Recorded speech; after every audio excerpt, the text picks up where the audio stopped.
Paz de Jesus, irmãos. Obrigado, pastor Odilto. Eu louvo a Deus por essa oportunidade que Ele me concede.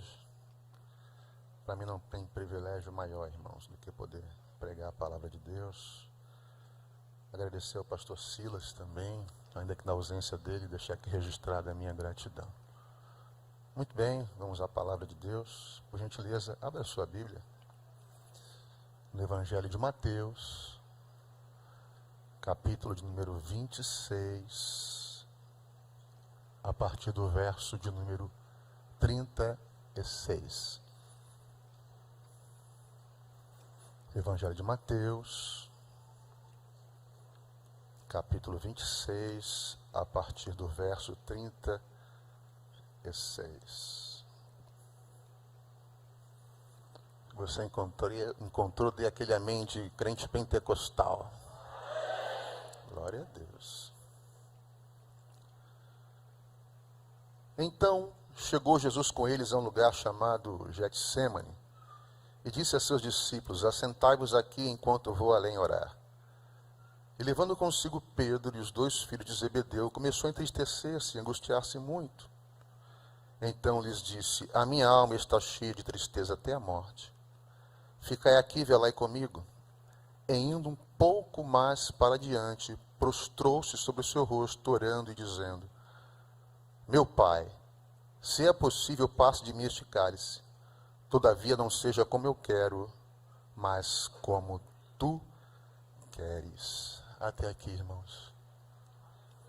Irmãos, o que estava acontecendo aqui no capítulo 26 do Evangelho de Mateus? Qual era o contexto? Era a semana da Páscoa. A semana da Páscoa judaica. Jerusalém fervilhava de gente, vinda de todas as partes do império. O mundo aqui de então era o mundo romano. 1/4 da população mundial nascia, vivia e morria debaixo das leis dos Césares. Jesus, ele nasce, vive, morre e ressuscita em um mundo romano. Então, em períodos como o da Páscoa, judeus vinham de todas as partes do Império Romano para celebrarem essa festa. A despeito do que muitos acreditam, a capital romana na Judéia não era em Jerusalém, mas era em Cesareia Marítima. Mas com medo de insurreições e revoltas, o procurador romano saía de Cesareia Marítima e ia para a fortaleza de Antônia, juntamente com o destacamento de soldados romanos. E ali, Jesus é preso e ali ele é açoitado. Mas, paralelamente a isso, o que estava acontecendo? Você já sabe que Jerusalém fervilhava de gente, o número de pessoas chegava a quintuplicar. Paralelamente a isso, o que estava acontecendo? Caifás e os fariseus estavam no sinédrio, conspirando contra a vida de Jesus. Como matá-lo? Como parar ele? E aonde estava Jesus e os seus discípulos? Jesus e seus discípulos estavam no cenáculo, participando daquela que seria a última Páscoa. Jesus agora está reunido com os seus discípulos no cenáculo, passando para eles as suas últimas instruções. E agora à mesa estavam todos os elementos da Páscoa. A Páscoa dos judeus, o pão sem fermento, pão asmo, ou seja, uma composição de óleo, de oliva, sal e trigo, ervas amargas, o vinho. E agora Jesus, ele pega 2 destes elementos, o pão e o vinho, e celebra agora a ceia, que nós chamamos de Santa Ceia. Ele pega o pão, reparte entre os discípulos e diz: este é meu corpo, que é partido por vós. E distribui o cálice a todos e diz: este é meu sangue, que é derramado em favor de muitos. A Páscoa dos judeus, de Êxodo capítulo 12, apontava para o sacrifício do Cordeiro que tiraria o pecado do mundo.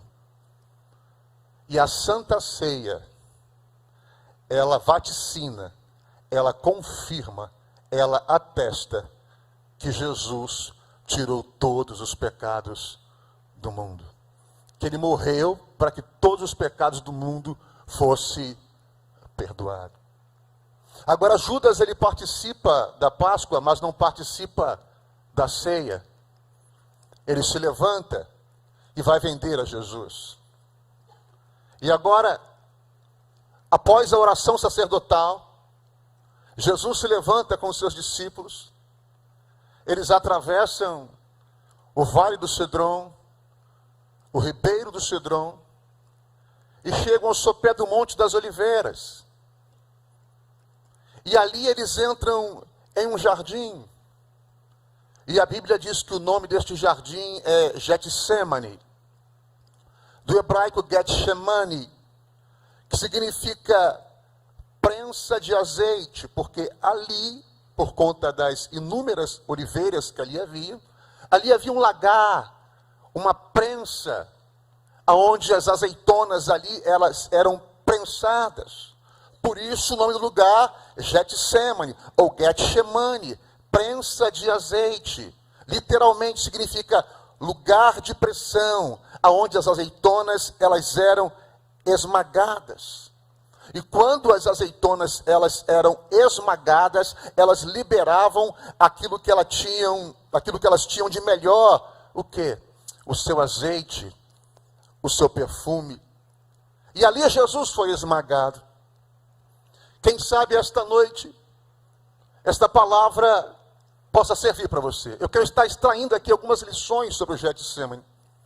Eu disse aqui que o Getsemane é lugar de pressão. Que o Getsemane é o lugar onde nós somos esmagados. Foi ali no Getsemane que Jesus foi esmagado. Lucas, como médico que era, no seu evangelho ele atesta que Jesus teve uma hematidrose. Quando ele diz que Jesus começa a orar tão intensamente, ao ponto que os vasos capilares se rompem sobre as glândulas sudoríparas de Jesus, e ele começa a suar gotas de sangue. E a este fenômeno, a medicina dá o nome de hematidrose. Então, literalmente, como as azeitonas eram esmagadas, prensadas, Jesus ali, ele foi esmagado. Ele foi prensado, não esqueça isso. Getsemane significa lugar de pressão. Quem sabe você está aqui hoje dizendo: pastor, eu estou vivendo este tempo. Eu estou vivendo este momento, pastor. Eu estou em um lugar de pressão. Eu estou sendo esmagado. Eu estou sendo prensado, literalmente, pelos problemas da vida, por um diagnóstico médico, por uma calúnia. Eu estou num nível de estresse, pastor. Eu estou num nível de perturbação tão grande que estou me sentindo prensado, pastor, como essas azeitonas que o senhor acabou de dizer. Mas deixa eu falar uma coisa para você. Quando as azeitonas eram esmagadas, você lembra o que eu disse? Que elas liberavam aquilo que elas tinham de melhor. O azeite, com o seu perfume. Eu quero liberar uma palavra profética sobre a sua vida. Que é neste momento de vida que você vai liberar aquilo que você tem de melhor. Vai ser extraído de você aquilo que você tem de melhor, porque as lutas fazem isso com a gente. A pressão da vida faz isso com a gente. Deus tem uma razão para essa dor. Tem um propósito para essa luta. E Ele também tem uma recompensa para a sua fidelidade. Você vai liberar aquilo que você tem de melhor. Você vai descobrir talentos e dons que você nem sabia que você tinha. Você vai além da expectativa. Você vai além do esperado. Você vai superar isso. Porque no Getsemane, Deus permite que a gente libere aquilo que nós temos de melhor. E eu profetizo, eu libero este tempo. Vem coisa boa aí para a sua vida. E vai ser extraído de você aquilo que você tem de melhor. Glória a Deus. Aleluia. Talvez você possa estar dizendo, pastor, mas muitas pessoas também morreram em nome da fé, pastor. Muitas pessoas também foram assassinadas, foram jogados no Coliseu, muitos cristãos morreram decapitados, foram queimados. Assim como Jesus também passou a pressão dele. Mas só Jesus se fez pecado e maldição por nós. 1 Pedro capítulo 2, versículo 24, diz que ele carregou o pecado de toda a humanidade sobre o seu corpo. O preço foi pago para que eu e você estivéssemos aqui hoje, louvando e adorando o nome do Senhor. A segunda lição que eu aprendo sobre o Getsemane, que no Getsemane nós não podemos estar sozinhos. No Getsemane nós não podemos nos isolar. Preste atenção.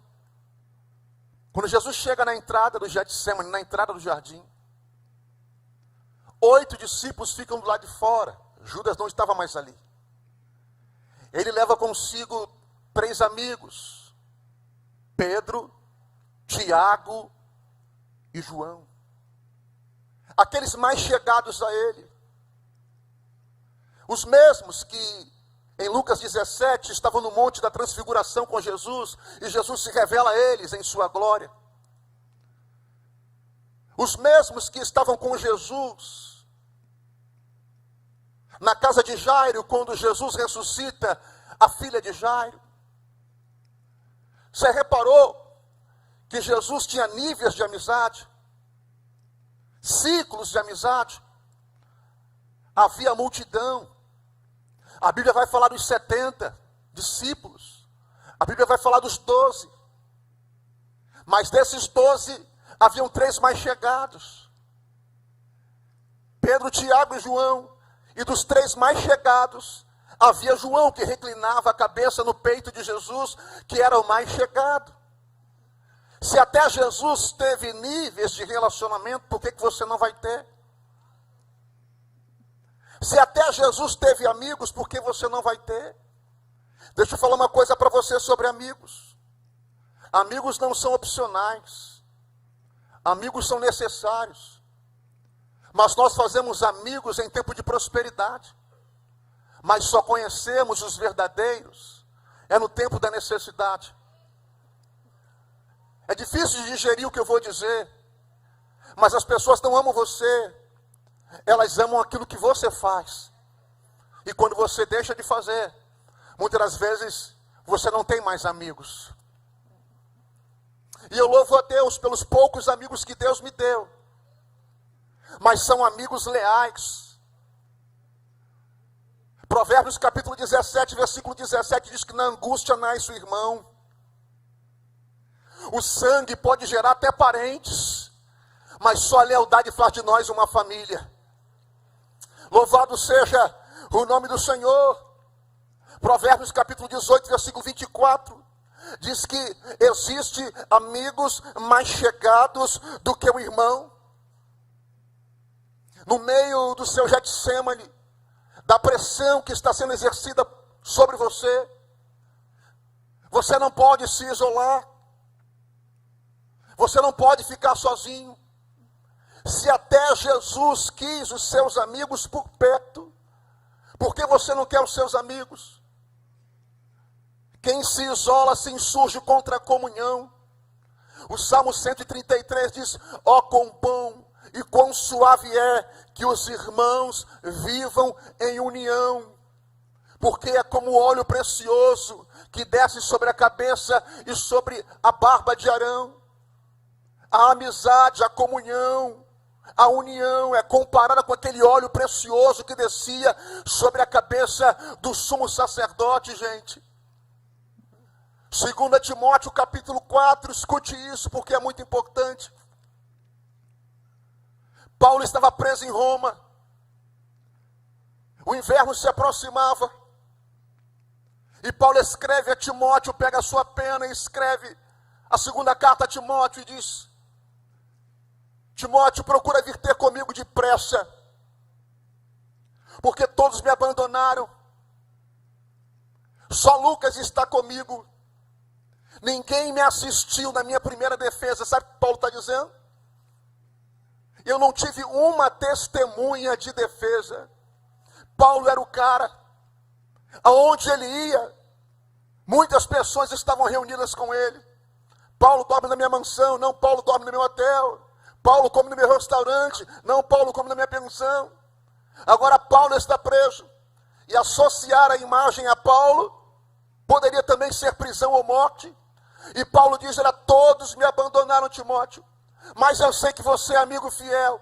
Só Lucas está comigo. Procura vir ter comigo depressa. Talvez você não tenha muitos amigos, mas este momento que você está vivendo vão revelar quem são os seus verdadeiros amigos. Deus não vai te deixar faltar Lucas. Deus não vai te deixar faltar Timóteo. A base da verdadeira amizade, irmãos, não é a troca de favor. Não, pastor, não. A base da verdadeira amizade não é a troca de favor. Escute o que eu vou dizer para você. 1 Samuel capítulo 23. Davi está no deserto de Zif, se escondendo em buracos, passando por privações. Não tinha nada. E a Bíblia diz que Jonatas, filho de Saul, filho de rei, é príncipe, sim ou não, vai no deserto se encontrar com Davi. E eu faço uma pergunta para vocês: o que Jonatas tinha para oferecer para Davi, para dar para um príncipe? Nada. Então por que Jonatas foi lá, se Davi não tinha nada para oferecer a ele? Porque a base da verdadeira amizade não é a troca de favor. A base da verdadeira amizade é o respeito, é o amor, é a reciprocidade, é o carinho. E o que eu acho interessante em 1 Samuel 23 é que a Bíblia diz que Saul por muitos anos busca matar a Davi a todo e qualquer custo, mas não consegue achá-lo. E eu faço uma pergunta para vocês: se Saul com seus batedores, cães farejadores, rastreadores, soldados não conseguiram encontrar a Davi, como é que Jonatas encontrou de uma vez só? Porque amigo que é amigo sabe quando te achar e sabe aonde te achar. Deus não vai deixar faltar para você amigos leais nesse tempo de vida que você está vivendo.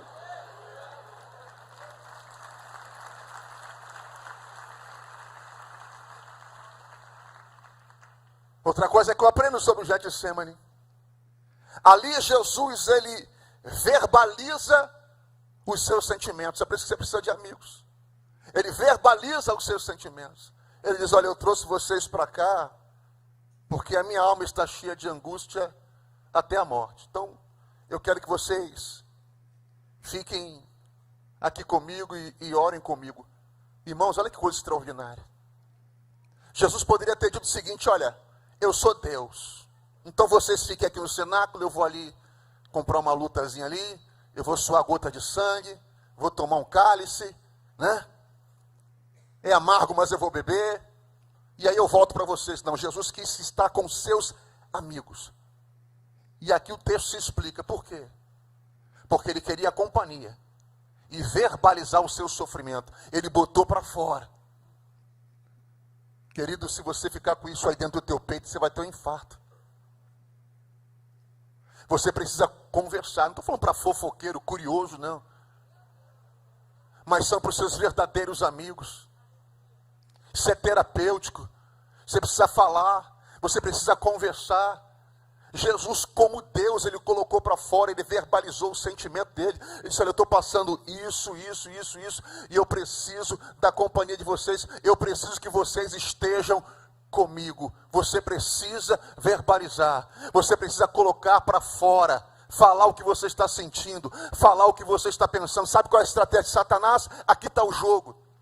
Satanás quer isolar você, porque se ele isolar você, você é uma presa fácil.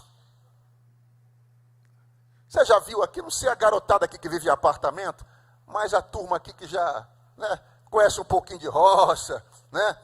foi criado em casa, quintal, né? Já viu a galinha com os pintinhos, né? Aí de repente tem um gavião sobrevoando, não é isso? O gavião começa a sobrevoar, mas ele não vem. Porque os pintinhos estão debaixo da asa da mamãe galinha. Eles estão juntos, estão unidos. Mas de vez em quando um quer tentar a sorte. E sai debaixo da asa da mamãe galinha.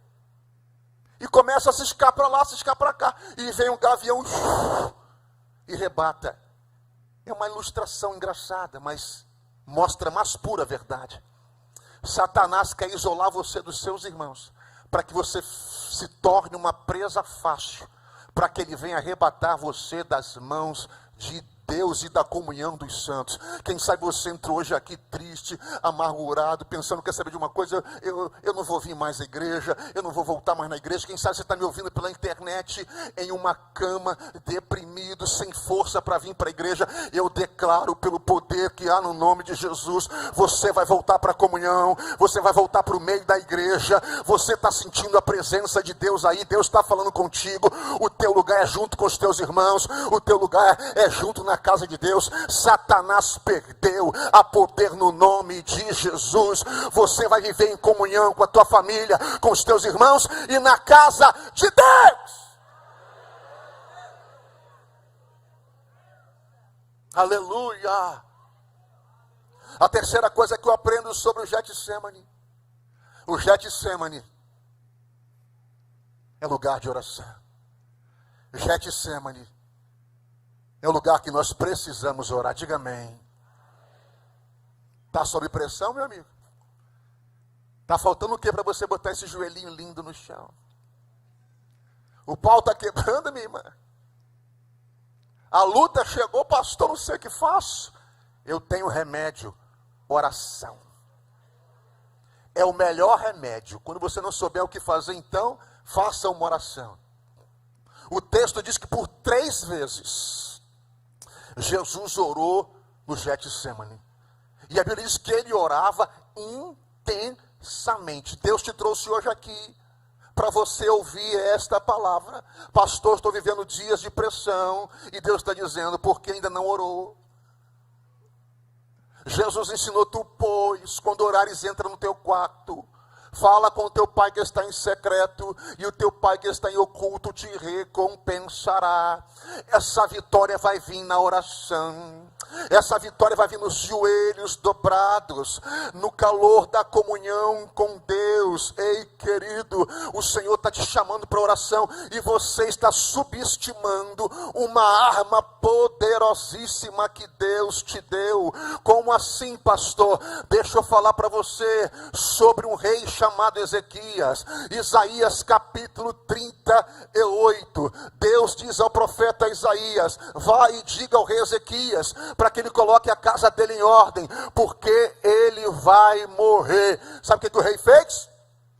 O rei colocou a cara na parede e começou a orar. Deus, muda essa sentença, muda esse decreto. Deus, eu tenho orado, eu tenho sido fiel a ti, eu tenho andado nos teus caminhos, observado os teus estatutos. Deus fala com o profeta, volta, mas eu já entreguei tudo, volta para quê? Diga a Ezequias, que eu estou acrescentando a ele 15 anos de vida. Por que isso aconteceu? Por causa da oração de um homem. É isso mesmo que você já começou a entender. A oração de um homem mudou o decreto de Deus. Ei, escute, se a oração muda o decreto de Deus, não vai mudar o decreto dos homens? Se a oração mudou o que Deus disse, não vai mudar o que o médico disse? Se a oração mudou o que Deus falou, não vai mudar o que este homem endemoniado falou acerca de você e acerca da sua família? A oração tem o poder de mudar o decreto de Deus. Imagine o decreto dos homens. Atos capítulo de número 12 diz que Pedro estava preso e a igreja fazia contínua oração por ele a Deus, porque a sentença também era morte. Eu acho que Deus está falando com a gente aqui, irmãos. Eu acho que Deus quer falar com pessoas aqui. A sentença também era a morte, e a Bíblia diz que a igreja fazia contínua oração por ele a Deus. Eu ainda sou de um tempo que creio piamente que quando a igreja ora, alguma coisa acontece. desce. A oração chama Deus para a guerra. A oração chama o céu para a terra. Como diziam os antigos, a oração é a alavanca que move a mão de Deus. A oração é a chave que abre portas. O versículo 7 do capítulo 12 diz que o anjo chega, abre a porta e Pedro escapa. O anjo abriu a porta, mas foi a oração da igreja que trouxe o anjo. A oração da igreja ainda traz anjo, a oração da igreja ainda traz livramento, a oração da igreja ainda traz escape, a oração da igreja ainda traz resposta. E eu tenho uma notícia boa para você: Deus está ouvindo a tua oração.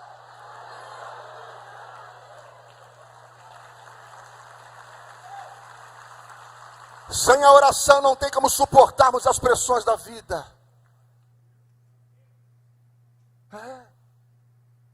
Você vai descobrir o que Deus vai fazer com você nesse lugar de transformação. Irmãos, o Getsemane faz com que a gente transite no sobrenatural de Deus, no inexplicável de Deus. Redobre a sua atenção, por favor. Preste atenção nisso. Quando os soldados do templo chegaram para prender Jesus, quando Judas chega lá, a Bíblia diz que Pedro, ele puxa a espada e dá-lhe uma espadada e corta a orelha do servo do sumo sacerdote. Porque esse episódio aqui do Getsemane é narrado em todos os 4 evangelhos. E quando a orelha do servo do sumo sacerdote é cortada, né? Porque Pedro não foi para cortar a orelha, né, irmão? Ele foi para arrancar a cabeça, né? Mas ele era pescador, né? Acostumado com o rei, acostumado com a espada. Cada um com seu cada um. E aí Jesus vai e cura a orelha do camarada. Imagina a orelha cortada, né? Tem esse negócio que pegou no chão, soprou, botou, não. Que a Bíblia não diz isso, tá, irmão? Só diz que foi cortada. Jesus fez assim, botou, não. Foi cortada, né? Jesus colocou no lugar. E eu fico imaginando, rapaz, Pedro tem que agradecer muito a Jesus. Porque se Jesus não tivesse curado, colocado no lugar a orelha do camarada, ao invés de 3 cruzes no Calvário, seriam 4. Porque Pedro também é de ralo, como diz. Também embora. Mas onde eu quero chegar aqui, irmãos? Jesus estava sendo esmagado, estava sendo ferido, mas ele estava curando. Mais uma vez. Ele estava sendo esmagado, ele estava sendo ferido, ele estava sendo prensado, mas ele estava curando. Deus vai te usar para curar a pessoa, pastor, isso aqui. Não, pastor, Deus vai usar outro. Você não sabe o que eu estou passando, a luta que eu estou passando. Irmão, deixa eu falar uma coisa para você. Pastoreei a igreja há 20 anos aqui no campo da Devec. 20 anos. Eu tinha que visitar minha esposa com câncer no hospital. Está aqui, sempre foi magrinha. Conheci com 49 quilos. Hoje está com 51. E eu me lembro, irmãos, quando o pastor Odilton, não sei se o Odilton lembra disso, entrou no CTI para ver minha esposa, ele saiu chorando. Porque estado cadavérico.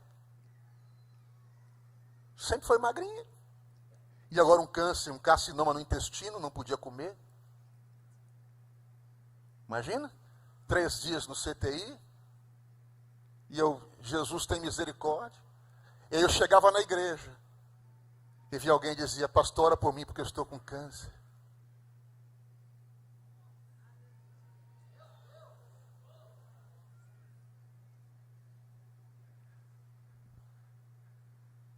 Ferido, mas curando. Quantas e quantas vezes, pastor Dilton? Pastor, ora para Deus abrir a porta da casa própria. E Jeová abençoava a casa própria. Eu dizia, Jesus, eu estou no aluguel, já estou na minha 15ª mudança. E Deus abençoando e abrindo portas. Ferido, mas curando.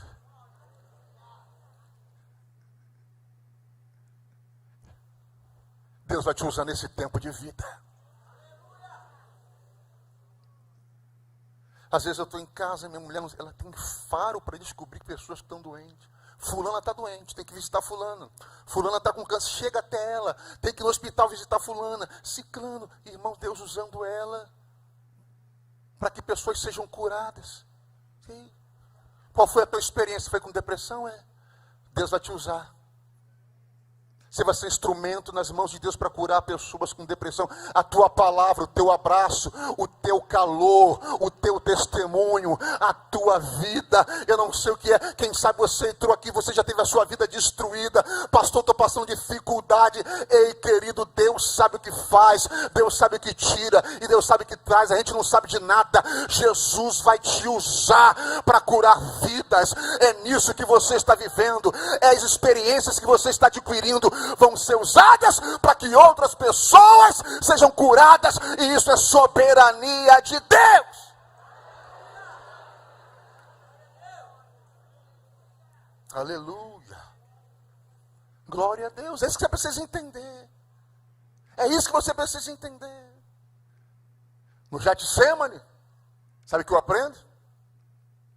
A nossa carne quer tomar o controle da situação. Preste muita atenção. Se tiver uma caneta ou puder anotar no seu aplicativo, né? Faça isso.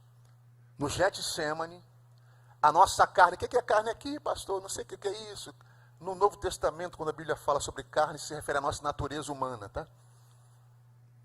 Quando Pedro corta a orelha do soldado, do servo do sumo sacerdote, Jesus diz: Pedro, não faça isso não.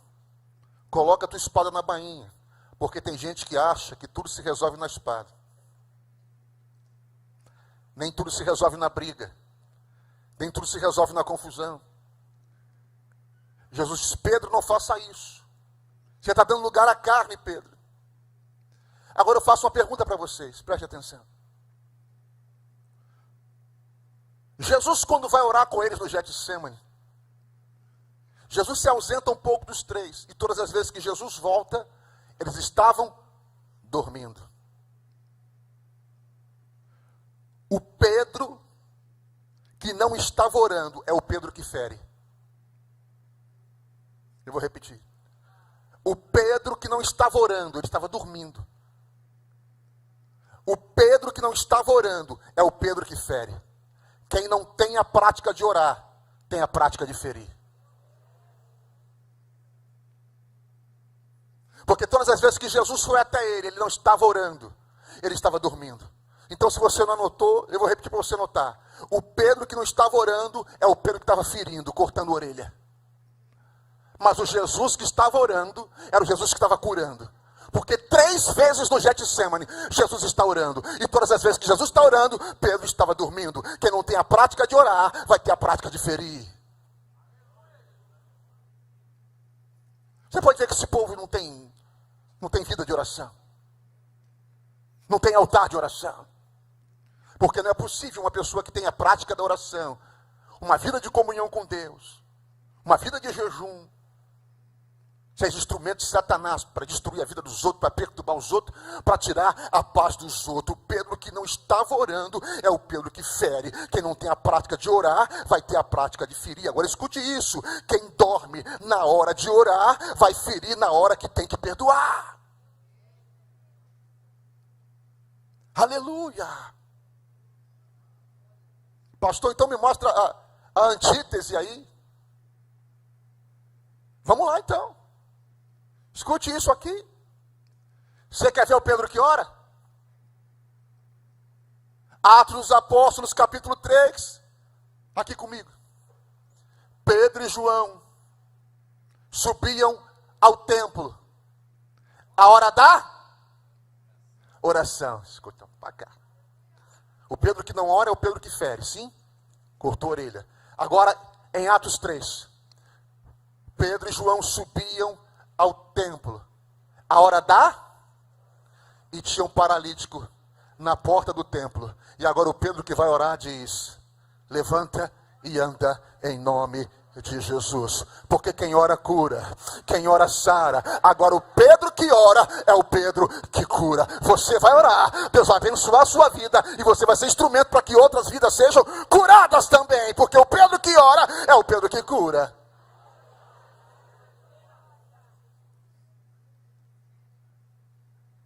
Em Atos 2:38, Pedro agora não usa mais a espada para cortar a orelha. Pedro agora usa a espada do Espírito para abençoar e pregar. E a Bíblia diz que 3.000 almas se convertem a Cristo. Louvado seja o nome do Senhor. Eu já vou concluir. Getsemane nos fala de que nós nunca podemos desistir. Você está aí? Vai embora não. Você não vai recuar para trás nem para pegar impulso. Desistir nunca, retroceder jamais. Getsemane nos fala que nunca podemos desistir. Eu acho interessante, irmãos, que isso tem um estalo na minha mente. Quando Jesus está com os discípulos, olha, ficai aqui, velai comigo, vamos orar. E o versículo 39 diz: e Jesus foi um pouco mais adiante. E quando eu li isso aqui, que o Espírito Santo falou no meu coração, que em meio ao Getsemane, em meio às pressões da vida, nós precisamos ir um pouco mais adiante. Está difícil, pastor, mas nós vamos pegar a tua mão, você não vai desistir. Pastor, a batalha está travada, você não vai olhar para trás. Pastor, estou sem forças. Você acha que Jesus te trouxe hoje aqui? Para quê? O Espírito Santo aqui está renovando as suas forças.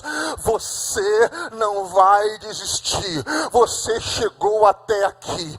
Você caminhou tanto. Já padeceu tanto. Você não vai olhar para trás. Gente que chegou aqui ferida, pastor Odilton.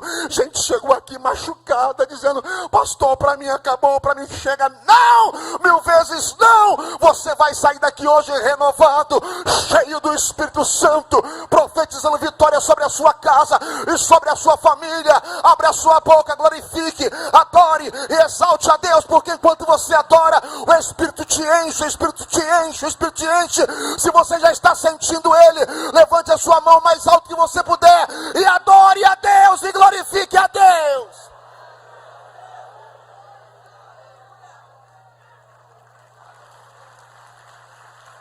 Glória a Deus. Você não vai desistir. Se no deserto Jesus vence o diabo, na cruz ele paga o preço dos nossos pecados. No Getsemane foi submissão absoluta. Irmãos, a tensão foi tanta. Pastor, que tensão foi essa? Vamos lá. Jesus jamais pensou em recuar 1 minuto sequer. O problema não é esse. É que agora ele ia se tornar maldição por nós. Ele ia carregar todos os pecados da humanidade.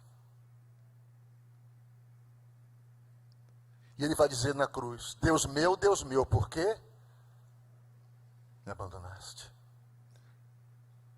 E havia uma ruptura da eternidade.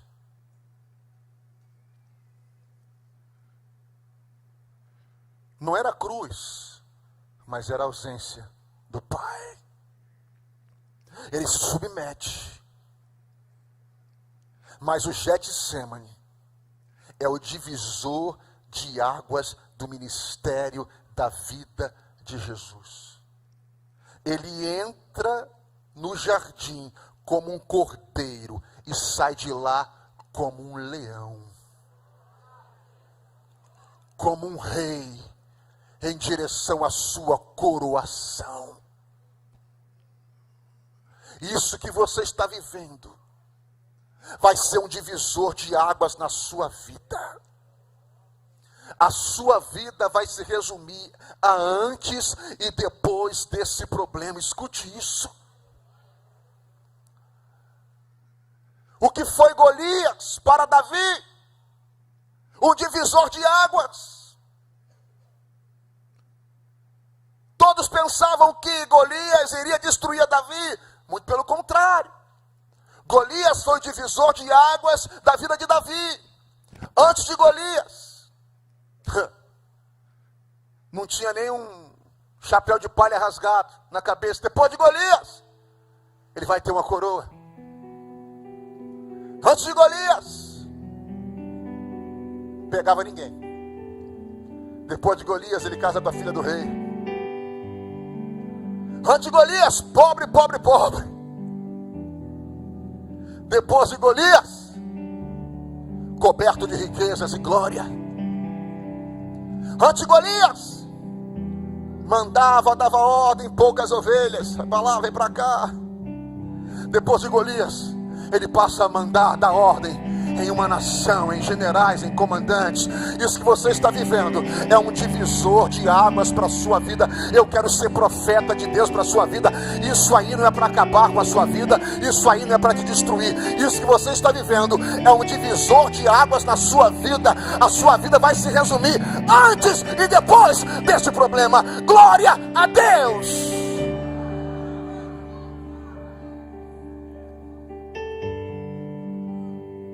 Jesus sai do Getsemane. Você conhece a história.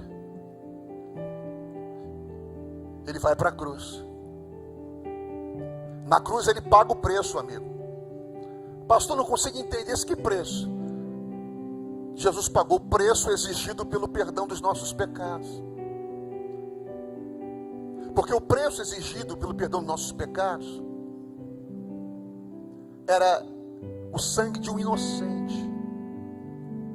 Porque o cordeiro da Páscoa de Êxodo 12, o sangue do cordeiro lá, ele não purificava pecado. O cordeiro do sacrifício, ele não perdoava pecado, ele encobria o pecado.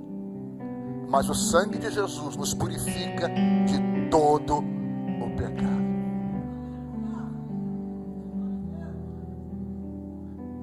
E Deus, olhando da terra, do céu para a terra, não viu um justo sequer. Não tem ninguém que possa pagar esse preço. Jesus veio e pagou o preço. O preço está pago, meu amigo. O preço está pago. Você não deve nada.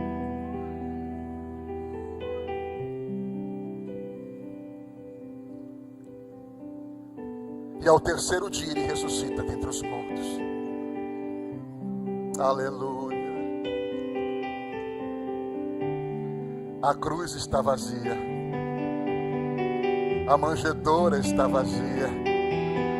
E o túmulo está vazio.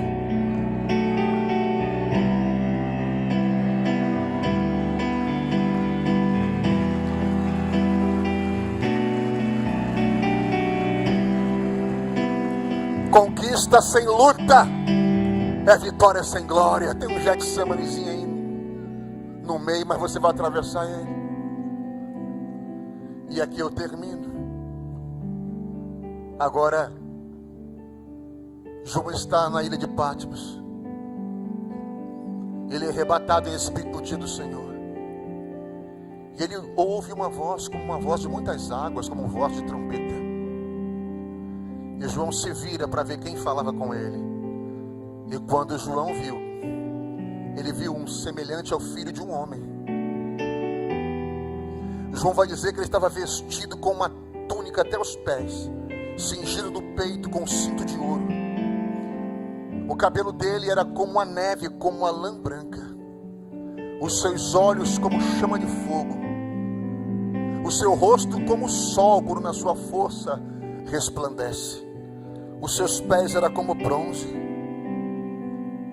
E João via uma espada que saía da sua boca, uma espada aguda de 2 fios, de 2 gumes. E quando João viu, caiu como morto.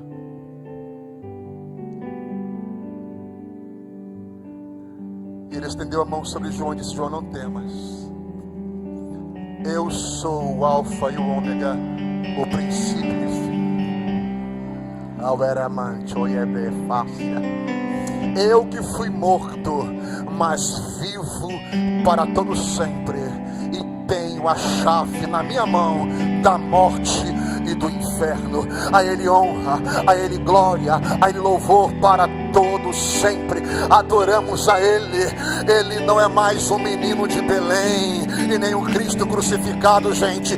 Ele é o Rei dos Reis, Ele é o Senhor dos Senhores, Ele é o bispo das nossas almas, a escada de Jacó, o lírio dentre os vales, o Alfa e o Ômega, aquele que era, que é e o que há de vir, o Todo-Poderoso, o Justo, o Santo, o Magnânimo, o Eterno, o Elohim, o Elion, o Criador de todas as coisas. Ele é Pai das luzes, advogado fiel, Rei dos reis, Senhor dos senhores. Ele é tudo, Ele é fiel, Ele é Jesus, Ele está aqui.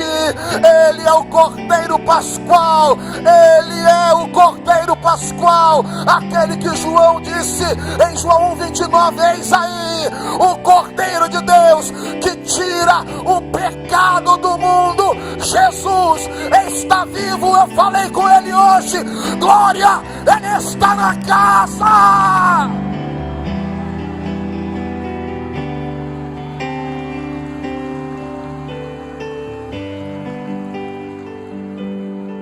Oh, glória a Deus. Eu quero fazer uma oração por você, mas antes eu quero fazer uma oração toda especial por uma classe de pessoas tão especial. Amigo, eu quero orar por você que quer esta noite ter um encontro com a pessoa bendita de Jesus.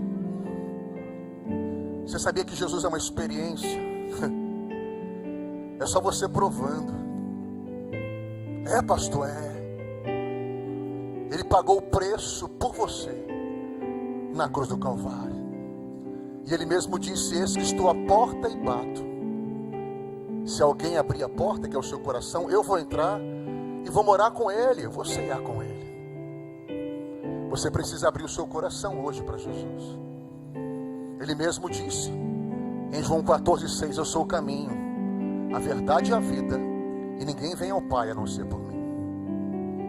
Ele é o caminho que te conduz ao céu, Ele é a verdade que te liberta, Ele é a vida que você tanto precisa. Pastor, eu já ouvi tudo que o senhor tinha que falar, mas como eu faço para entregar minha vida a Jesus? Peça licença onde você está, venha até o altar, porque eu quero orar pela sua vida. Eu não estou convidando você para a nossa religião, nada disso. Eu não estou convidando você para a nossa igreja, não. Eu estou convidando você para ter um encontro com Jesus. E é o que você precisa, ter um encontro com Jesus.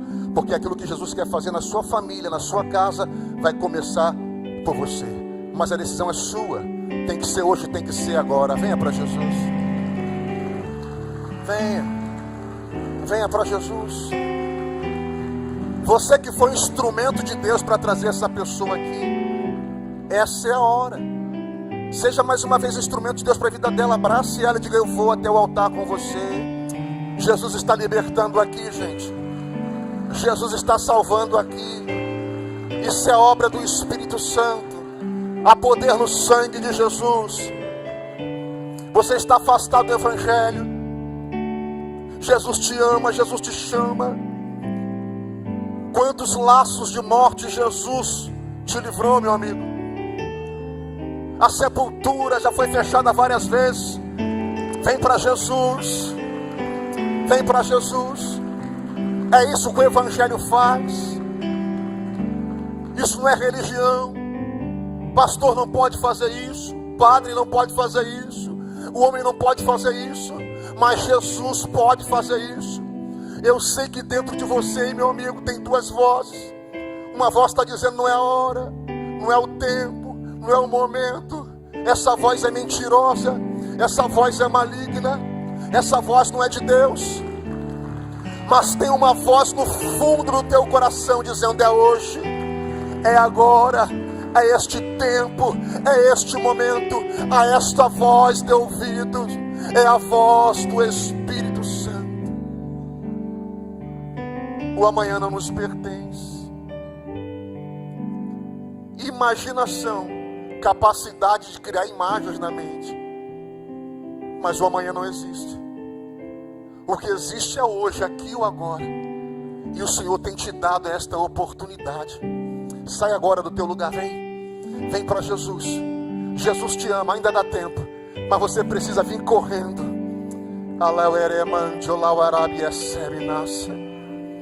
Você está aqui e disse: Deus fala comigo.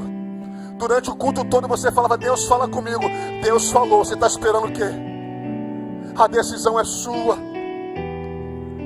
Venha para Cristo. Você não é obrigado a tomar essa decisão.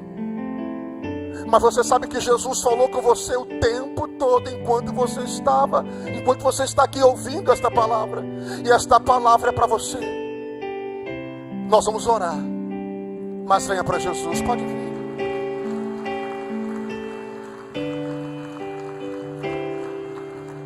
Glória a Deus. Louvado seja o nome do Senhor. Quem sabe você chegou hoje aqui. Família atribulada, casa destruída. Você sabe que a solução é Jesus. Jesus faz aquilo que o divã do psiquiatra não pode fazer. Jesus faz aquilo que o melhor amigo não pode fazer. Jesus faz aquilo que o livro de autoajuda não pode fazer. Você está esperando o quê? Ele quer trazer paz ao teu coração, meu brother. Esse caminho que você está trilhando, caminhando é um caminho de morte. Você não sabe nem como você veio parar hoje aqui. Foi Jesus que te trouxe hoje aqui, para você ouvir esta palavra. Venha para Jesus, porque aquilo que Ele quer fazer na sua vida é lindo, viu? E aquilo que Ele quer fazer na sua casa é maravilhoso. Mas dá um pique aí, vem correndo para Jesus. Aleluia, aleluia, aleluia. Louvado seja o nome do Senhor.